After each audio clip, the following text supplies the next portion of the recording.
Hello, എല്ലാവർക്കും നമസ്കാരം. എല്ലാവർക്കും നമ്മുടെ പുതിയൊരു വീഡിയോയിലേക്ക് സ്വാഗതം.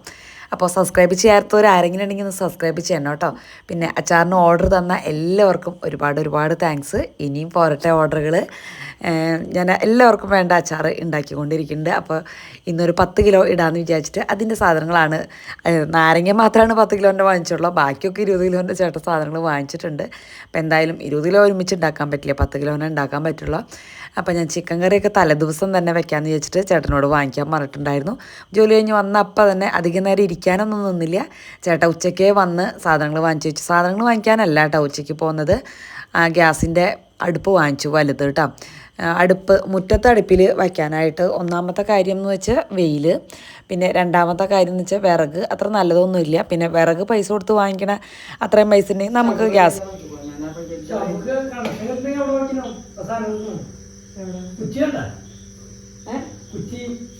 ഇവിടെ വെച്ചോ. ഇവിടെ തന്നെ വെക്കണം. ഇതില് കണക്ഷൻ എനിക്ക് കൊടുക്കണ്ട. കുറ്റിയൊന്നും കൂടി വെച്ചോ. ഇവിടെ വെക്കാം. അല്ല ഇത് കഴിഞ്ഞിട്ട് മതിയില്ലേ? ഇത് കഴിഞ്ഞിട്ട് അങ്ങനെ ആദ്യം ഒന്ന് ട്രയൽ അടിക്കാമെന്ന് വിചാരിച്ചിട്ട് ചിക്കൻ കറി അതുമ്പോൾ തന്നെ വയ്ക്കാമെന്ന് വിചാരിച്ചു കേട്ടോ. അപ്പോൾ ചേട്ടാ ഒന്ന് ഫിറ്റ് ചെയ്ത് തരാണ്. അപ്പോൾ ആദ്യം ആൾ വിളിച്ച് താഴത്താണ് ചെയ്യേണ്ടതെന്ന്. അപ്പോൾ ഞാൻ പറഞ്ഞു വേണ്ട, മുകളിൽ തന്നെ ചെയ്തോ എന്ന് പറഞ്ഞ് അങ്ങനെ മുകളിൽ ചെയ്യണം. ഞാൻ വേഗം ഉള്ളിയും വെളുത്തുള്ളിയും ഒക്കെ നന്നാക്കാനായിട്ടിരിക്കുകയാണ്. സാധാരണ നമ്മുടെ ഗ്യാസ് ഇത്തിരി കത്തൽ കുറവാണ്. അതുമ്പോൾ വയ്ക്കുമ്പോൾ ആദ്യം വെളിച്ചെണ്ണ വെച്ച് ഉള്ളി ചതച്ചിട്ടിട്ട് ബാക്കിയുള്ള സാധനങ്ങളൊക്കെ ഞാൻ പതുക്കെ ചെയ്യാറാണ് പതിവ് കേട്ടോ. പക്ഷേ ഇതുമ്പോൾ നമുക്കത് പറ്റില്ല. എത്ര വേണമെങ്കിലും തീ കൂട്ടാം, നല്ലോണം തീ കൂട്ടാൻ പറ്റും കേട്ടോ. അത്രയ്ക്കൊന്നും വെച്ചില്ല, ഞാനൊരു മീഡിയം ലെവലിൽ തന്നെ വെക്കേണ്ട ആവശ്യമുള്ളൂ നമുക്ക്, എത്ര വലിയ ചട്ടി വെച്ചാലും. അപ്പോൾ ഇനിയിപ്പോൾ ചിക്കൻ കറിയൊക്കെ വയ്ക്കണമെങ്കിലും അതുപോലെ പായസം ഉണ്ടാക്കണമെങ്കിലും ഒന്നും മുറ്റത്ത് പോയി കത്തിക്കേണ്ട. പക്ഷെ നല്ല വിറകുണ്ടെങ്കിൽ കത്തിക്കാം കേട്ടോ, കുഴപ്പമൊന്നുമില്ല. എൻ്റെ അധികം ഉണങ്ങിയ വിറകൊന്നും അല്ല. പിന്നെ ഇവിടെ അങ്ങനെ പൈസ കൊടുത്ത് വാങ്ങിക്കാൻ നമുക്ക് പട്ടയും ചകിരിയൊക്കെ എന്ന് വെച്ചാൽ അധികം റേറ്റ് ഇല്ലാണ്ട് കിട്ടും. പക്ഷെ നല്ല വിറകൊക്കെ വാങ്ങിക്കുമ്പോൾ വണ്ടിക്കാരൊക്കെ കൊണ്ടുവരുന്നില്ലേ, അത് ഭയങ്കര റേറ്റാണ്. അപ്പോൾ അതിൽ ഒരു ലാഭവും നമുക്കില്ല. അപ്പോൾ അധികം ക്ഷീണമില്ലാണ്ട് നമുക്കിതിൽ ചെയ്യാം എന്ന് വിചാരിച്ചു. ഞാൻ അച്ചാറിന് പൈസ കൂട്ടിയാൽ ഇപ്പോൾ അതും കൂടി ഇത്തിരി കൂടി കഴിഞ്ഞ പ്രാവശ്യം കൊടുത്തേക്കാളും ഇത്തിരി റേറ്റ് കൂട്ടേണ്ടി വരും ഈ പ്രാവശ്യം എന്ന് തോന്നി. അപ്പോൾ റേറ്റൊക്കെ ഞാൻ അച്ചാർ പാകമായിട്ട് പറയാം കേട്ടോ. അപ്പോൾ അതിനനുസരിച്ച് എത്ര വേണമെന്ന് എല്ലാവരും പറഞ്ഞാൽ മതി. കുറച്ച് പേരൊക്കെ ഓർഡർ തന്നിട്ടുണ്ട്, ഇനി തരാനായിട്ട് ഇഷ്ടംപോലെ ആൾക്കാരുണ്ട്. അപ്പോൾ എൻ്റെ വാട്സപ്പ് നമ്പർ നമ്മുടെ ഈ വീഡിയോയുടെ ഡിസ്ക്രിപ്ഷൻ ബോക്സിലുണ്ട് കേട്ടോ. എല്ലാ ലോങ് വീഡിയോയിലും ഡിസ്ക്രിപ്ഷൻ ബോക്സിൽ എൻ്റെ ഫോൺ നമ്പർ ഉണ്ടാവും. പിന്നെ ഷോർട്സിൻ്റെ ഡിസ്ക്രിപ്ഷൻ ബോക്സിൽ ഞാൻ ഇടാറില്ല, ഇപ്പോൾ ഇനിയിപ്പോൾ ഷോർട്സിൻ്റെയും ഇടാം. പിന്നെ ഇപ്പോൾ ചോദിക്കുകയാണെങ്കിൽ ഞാൻ ആ കമൻറ്റിന് റിപ്ലൈ അപ്പം തന്നെ തരുന്നുണ്ട് കേട്ടോ. അപ്പം അങ്ങനെ ജീവിതം നമ്മൾ വിചാരിക്കണ പോലെ ഒന്നും അല്ല അല്ലേ എനിക്കറിയില്ല. ജീവിതം ഞാൻ വിചാരിച്ച പോലെ ഒട്ടും അല്ല നീങ്ങിപ്പോയത്. ആദ്യം കല്യാണം കഴിയണേറ്റവും മുന്നേ വിചാരിച്ചു എവിടേക്ക് എത്താവോ എന്ന് വെച്ചു. കല്യാണം കഴിഞ്ഞിട്ട് നമ്മളെ എന്താ വിചാരിക്കുക, ഒരു രാജകുമാരൻ വന്ന് നമ്മളെ കൊണ്ടുപോകും, അവിടെ നമുക്ക് രാജകുമാരിയായിട്ട് വാഴാമെന്ന്. ഞാൻ അങ്ങനെ തന്നെയാണ് വിചാരിച്ചിട്ടുണ്ടായിരുന്നു കേട്ടോ.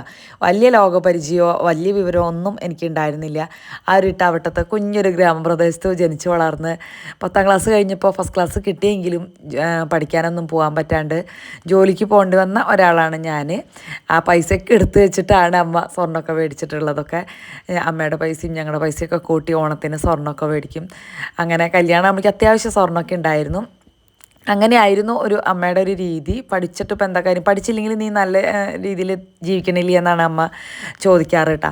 ശരിയായിരിക്കാം, അമ്മയുടെ ഭാഗത്തുനിന്ന് ചിന്തിക്കുമ്പോൾ എല്ലാം ഓക്കെയാണ്. പക്ഷേ ഞാൻ കുറേ വിഷമങ്ങളൊക്കെ അനുഭവിച്ചിട്ടുണ്ട് കേട്ടോ, കുറച്ചും കൂടിയൊക്കെ പഠിക്കാത്തതിൻ്റെ. എന്നാലും ജീവിതം കുഴപ്പമില്ലാണ്ട് മുന്നോട്ട് പോകുന്നുണ്ട്. ആദ്യം ഞാനൊരു ടീച്ചറാവാൻ ആഗ്രഹിച്ചു. ഒരിക്കലും 10ാം ക്ലാസ് കഴിഞ്ഞ് പഠിക്കില്ല എന്ന് എനിക്ക് നല്ല ഉറപ്പായിരുന്നു. പിന്നെ ഞാൻ ജോലിക്ക് പോയി. അത് കഴിഞ്ഞ് അവിടെ ചെന്നപ്പോൾ റിസൾട്ട് അറിഞ്ഞപ്പോൾ ആ ജോലിക്ക് പോയ സ്ഥലത്ത് ഓണർ തന്നെ പറഞ്ഞു, ഇപ്പോൾ പോകാനുള്ള പൈസയൊക്കെ ഞാൻ തരാം, നീ പഠിക്കാൻ പൊക്കോ എന്ന് പറഞ്ഞു. പക്ഷേ എന്തോ മറ്റുള്ളവരുടെ സഹായം സ്വീകരിക്കാൻ എനിക്കന്ന് ഒട്ടും താല്പര്യം ഉണ്ടായിരുന്നില്ല. അന്നത്തെ എൻ്റെ ഒരു വാശിയായിരുന്നു. അങ്ങനെ എന്താ പറയുക, അങ്ങനെയായിരുന്നു അമ്മ പഠിപ്പിച്ചിരുന്നത്, മറ്റുള്ളവരുടെ സഹായം അധികം വാങ്ങിക്കണ്ട എന്നുള്ളൊരു രീതിയിൽ. പക്ഷേ ഇപ്പോൾ എൻ്റെ ആറ്റിറ്റ്യൂഡൊക്കെ ഭയങ്കര മാറ്റമാണ് കേട്ടോ. എന്തായാലും അങ്ങനെ പഠിക്കാനൊന്നും പോയില്ല. 10ാം ക്ലാസ് കഴിഞ്ഞ് ജോലിക്ക് പോയി. അത് കഴിഞ്ഞ് കല്യാണം കഴിഞ്ഞപ്പോൾ ഈ പറഞ്ഞ മാതിരി രാജകുമാരിയായിട്ടൊന്നും നമുക്ക് ജീവിക്കാൻ പറ്റില്ല. കെട്ടിച്ച് വന്നോടത്ത് എപ്പോഴും വേലക്കാരിയാണ് മരുമക്കളെന്ന് ആ ഒരു കാര്യം എനിക്ക് മനസ്സിലായി. അങ്ങനെ എന്താ ചെയ്യണമെന്ന് അറിയില്ല, അങ്ങനെ ജീവിച്ചു. ഒരു ഒഴുക്കിൽ അങ്ങനെ കുറേ നാൾ ജീവിച്ചു. മക്കളൊക്കെ ഉണ്ടായി. മക്കൾക്കും കുറേ അസുഖങ്ങളൊക്കെ വന്നു. അവരെയും ചികിത്സിച്ച് അങ്ങനെ അസുഖമൊക്കെ കുറഞ്ഞു കഴിഞ്ഞപ്പോൾ ജോലിക്ക് പോകണം തോന്നി. അങ്ങനെ ജോലിക്ക് പോയി. ജോലിക്ക് പോകാനും നമ്മൾ ഈ 10ാം ക്ലാസ് വരെ പഠിച്ചവർക്ക് എന്നിട്ട് അപ്പോൾ അത്ര നല്ല ജോലി കിട്ടാൻ മാത്രം എന്ന് വിചാരിച്ചിട്ട് ഭയങ്കര പേടിയായിരുന്നു ജോലിക്കൊക്കെ പോകാനായിട്ട്. അന്ന് അനന്തപുരത്ത് പോയ പോലെ ഒരു ജോലിയൊന്നും നമുക്ക് തൃശ്ശൂർ ടൗണിലാവുമ്പോൾ അങ്ങനെയൊന്നും അല്ലല്ലോ. അങ്ങനെ സാധാരണ ഒരു കടയിൽ ജോലിക്ക് ബാറ്ററി ഷോപ്പിലാണ് ഞാൻ ആദ്യം പോയത് കേട്ടോ.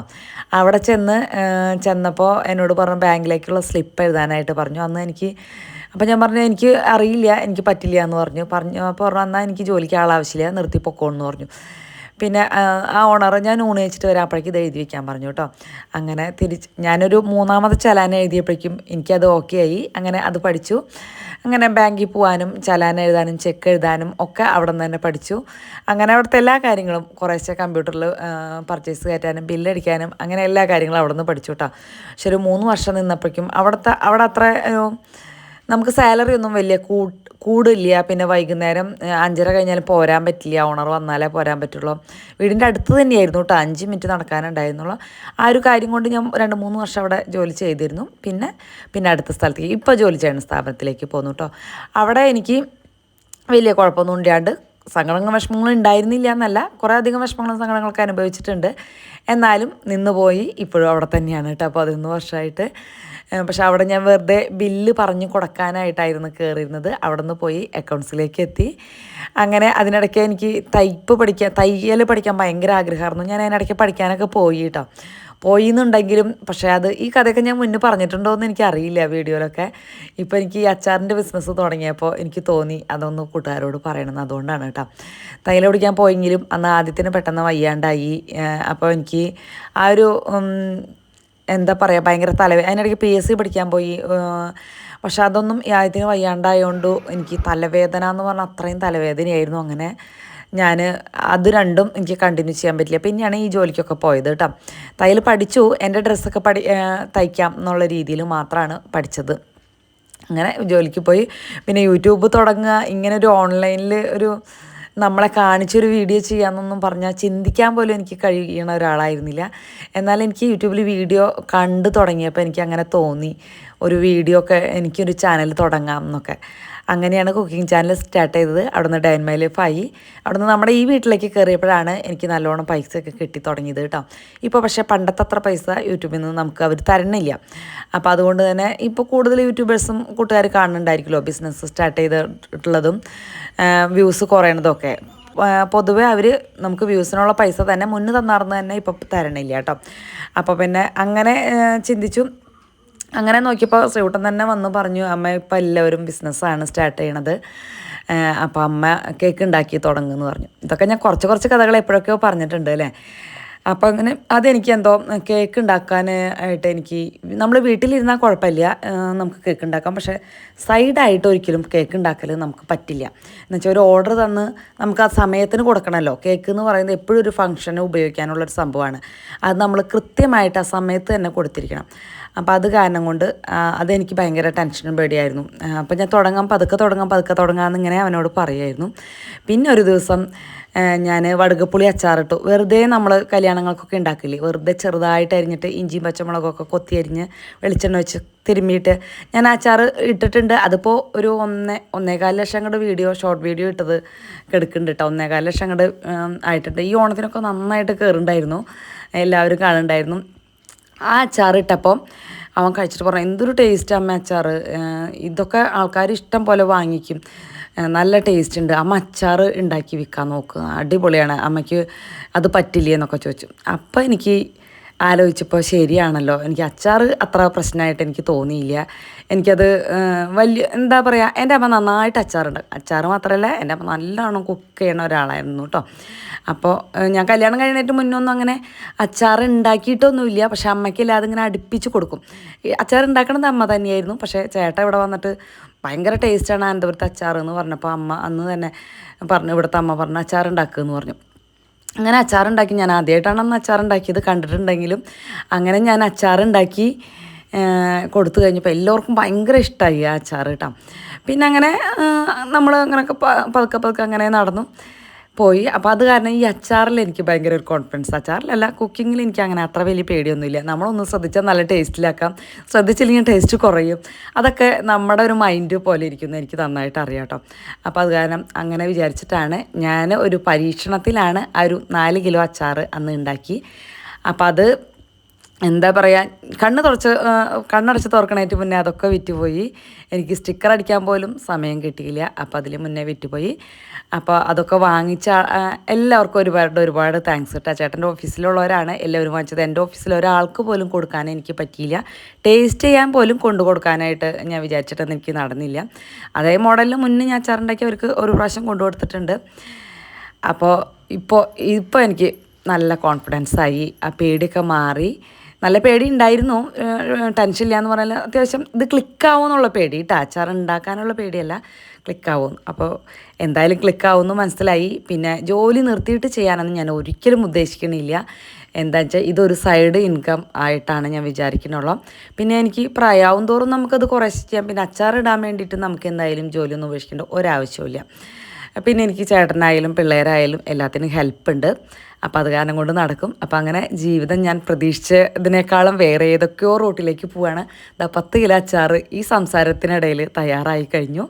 അപ്പോൾ അടുത്ത ആഴ്ചയും അങ്ങനെ 10 കിലോ ഇടാമെന്നാണ് ഞാൻ വിചാരിക്കുന്നത് കേട്ടോ. ഏകദേശം 10 കിലോന് ഇപ്പോൾ ഓർഡർ ആയിട്ടുണ്ട്. ബാക്കിയുള്ള ഓർഡറുകളൊക്കെ പോരട്ടെ കേട്ടോ. അപ്പോൾ അങ്ങനെ ഹെൽപ്പ് ചെയ്യണം. അപ്പോൾ അതാ ഇത് അഷ്ടമി രോഹിണിയാണ് ഇന്നത്തെ ദിവസം. ഒന്ന് അമ്പലത്തിൽ പോയി, എനിക്ക് എന്തോ സെറ്റ് മുണ്ട് എടുക്കാൻ ഭയങ്കര ഒരു ആഗ്രഹം. അപ്പം ഞാൻ പറഞ്ഞു എന്നാൽ പിന്നെ അമ്പലത്തിൽ പോകാമെന്ന് പറഞ്ഞ് അങ്ങനെ സെറ്റ് മുണ്ടൊക്കെ കൊടുത്ത് അമ്പലത്തിൽ പോയി. മറ്റുള്ള സെറ്റ് മുണ്ടുകളൊന്നും കൊടുക്കാൻ ബ്ലൗസ് ഇല്ല കേട്ടോ, അതുകൊണ്ടാണ് കൊടുക്കാത്തത്. ഇത് തന്നെ കൊടുത്തതിൻ്റെ കാരണം. പിന്നെ ഈ സെറ്റ് മുണ്ട് ആകെ 2-3 പ്രാവശ്യം തന്നെ ഞാൻ കൊടുത്തിട്ടുള്ളൂ. ഞാൻ ആകെ കരിവാളിച്ചു എന്ന് തോന്നിയിട്ടാണ് എനിക്ക്. ഇന്ന് ഞാൻ ആ തൈരും അരിപ്പൊടിക്കിട്ട് ആ പാക്ക് ഇടയ്ക്കിടയ്ക്ക് ഇടാറുണ്ട്. പക്ഷേ ഇപ്പോൾ കുറച്ച് ദിവസങ്ങളായിട്ട് അതൊന്നും ഇടാറില്ല, സമയം കിട്ടാറില്ല എന്നുള്ളതാണ് അതിൻ്റെ ഒരു സത്യം. അപ്പോൾ അങ്ങനെ ചേട്ടനോട് ഞാൻ വീഡിയോയിൽ കാണുമ്പോൾ ഭംഗിയുണ്ടോ ചേട്ടൻ പറയുന്നത് കാണാൻ നല്ല ഭംഗിയുണ്ട്, വീഡിയോയിൽ അത്ര ഭംഗിയില്ല എന്നൊക്കെ പറയുന്നുണ്ടായിരുന്നു. അപ്പോൾ കൂട്ടുകാർ പറയുക അഭിപ്രായമൊക്കെ. അങ്ങനെ മോൻ കരിവളക്കിനേന് ഇനിയിപ്പോൾ എന്തെങ്കിലും ചെയ്യാമല്ലേ, അത് പോട്ടെ. അങ്ങനെ ചേട്ടനും ഞാനും കൂടി അമ്പലത്തിൽ പോവുകയാണ്. അമ്പലത്തിൽ പോയി അവിടെ ചെന്ന് ഒന്ന് തൊഴുതു. മനസ്സൊക്കെ ഭയങ്കര ഒരു ഹാപ്പി ആയി കിട്ടാം. അത്രയും നേരം ജോലി ചെയ്തതിൻ്റെയൊക്കെ ഒരു ക്ഷീണമൊക്കെ എവിടേക്കോ ഓടിപ്പോയി പോലെ എനിക്ക് തോന്നി. ഇങ്ങനെ ഇതിൽ മ്യൂസിക് ഇടാനായിട്ട് ഈ ഐഫോൺ കിട്ടിയാൽ പിന്നെ എനിക്ക് ശരിയായിട്ടില്ല കേട്ടോ. അങ്ങോട്ട് അവിടെ അഷ്ടമി രോഹിണിയുടെ ഇതൊക്കെ ഉണ്ടായിരുന്നു. പക്ഷേ എല്ലാ കുട്ടികളൊക്കെ ക്ഷീണിച്ച് വന്നതുകൊണ്ട് അവരെ ഒരു വീഡിയോ നല്ല രീതിയിൽ എടുക്കാനായിട്ട് പറ്റുന്ന ഒരവസ്ഥയായിരുന്നില്ല. കൂടുതലും കുഞ്ഞു കുട്ടികളായിരുന്നു. അപ്പോൾ അവർക്ക് അമ്മയുടെ അടുത്തേക്ക് ഓടി വന്ന് അവരങ്ങനെ നിൽക്കുകയാണ്. അപ്പോൾ അതുകൊണ്ട് നല്ലൊരു വീഡിയോ ഒന്നും എടുക്കാനായിട്ട് എനിക്ക് പറ്റിയില്ല. അങ്ങനെ തിരിച്ചു പോന്നു. ഞങ്ങൾ പോന്നപ്പോൾ ഐസ്ക്രീമൊക്കെ വാങ്ങിച്ചു, പിന്നെ പൊറോട്ട വാങ്ങിച്ചു കേട്ടോ. വൈകുന്നേരത്തേക്ക് ചോറും കറികളൊക്കെ കഴിഞ്ഞിട്ടുണ്ടായിരുന്നു. ഈ രണ്ടാമത് ചോറും കറിയും എല്ലാം ഉണ്ടാക്കാനായിട്ട് എനിക്ക് ഇന്ന് അതിനുള്ള ആരോഗ്യമില്ല. ഇനി എഡിറ്റിങ്ങും കൂടി ഉണ്ടല്ലോ. പിന്നെ ശ്രീകുട്ടൻ യൂണിഫോം ഒന്ന് ഷേപ്പാക്കി തരാനൊക്കെ പറയുന്നുണ്ട്. പിന്നെ അവൻ തന്നെ വന്ന് പറഞ്ഞു ഇന്ന് നമുക്ക് ക്ഷീണമാണെങ്കിൽ വേണ്ട, നാളെ ചെയ്യാം എന്ന് പറഞ്ഞു. അങ്ങനെ കോൺടോപ്പാണ് കേട്ടോ വാങ്ങിച്ചത്. പക്ഷേ എനിക്കത് എന്തോ ഇഷ്ടപ്പെട്ടില്ല. ഇന്നത്തെ ഫ്ലേവർ, അതിൽ വാനില ഫ്ലേവർ മാത്രമാണ് എനിക്ക് ഇഷ്ടപ്പെട്ടുള്ളൂ. കാശ് വെറുതെ പോയി എന്ന് തോന്നിയിട്ടാണ്. എനിക്ക് എന്തെങ്കിലും വാങ്ങിച്ചാൽ ഇത് ഇഷ്ടപ്പെട്ടില്ലെങ്കിൽ ആ കാശ് പോയവനും ഭയങ്കര ടെൻഷനുള്ള ഒരാളാണ് കേട്ടോ ഞാൻ. ഒരു രൂപ സൂക്ഷിച്ച് ചിലവൊക്കെയുള്ളൂ. പക്ഷേ ചിലപ്പോൾ ഇതുപോലെ ഒരു അബദ്ധമൊക്കെ എനിക്ക് പറ്റാറുണ്ട്. അപ്പോൾ അങ്ങനെ എന്തെങ്കിലും ആവട്ടെ, ഇടയ്ക്കൊക്കെ അബദ്ധം പറ്റാണ്ടിരിക്കും ആരെങ്കിലും അല്ലേ. ഇന്നത്തെ വീഡിയോ ഇഷ്ടമായോ അതോ ബോറായോ എന്നുള്ളത് കൂട്ടുകാർ പറയണം കേട്ടോ. അല്ലെങ്കിൽ ഒരു മോട്ടിവേഷനായോ എന്താണെന്ന് പറയണം. അങ്ങനെ ഞാൻ ഈ കാശ് മുതലായോ എന്നാണ് ചേട്ടനോട് ചോദിക്കുന്നത്. അപ്പോൾ ചേട്ടൻ പറഞ്ഞു കോൺടോപ്പിന് 50 രൂപയാണ് കേട്ടോ, കോൺടോപ്പിന് 50 രൂപ ഉണ്ടെന്ന്, സമാധാനപ്പെട്ടത് കഴിക്കി എന്നൊക്കെ പറയുകയാണ്. അവർ അങ്ങോട്ടും ഇങ്ങോട്ടും ഫ്ലേവറൊക്കെ നോക്കുകയാണ്. അപ്പോൾ സബ്സ്ക്രൈബ് ചെയ്യാൻ മറന്നു പോയരുത്, അതുപോലെ തന്നെ ലൈക്ക് അടിക്കാൻ.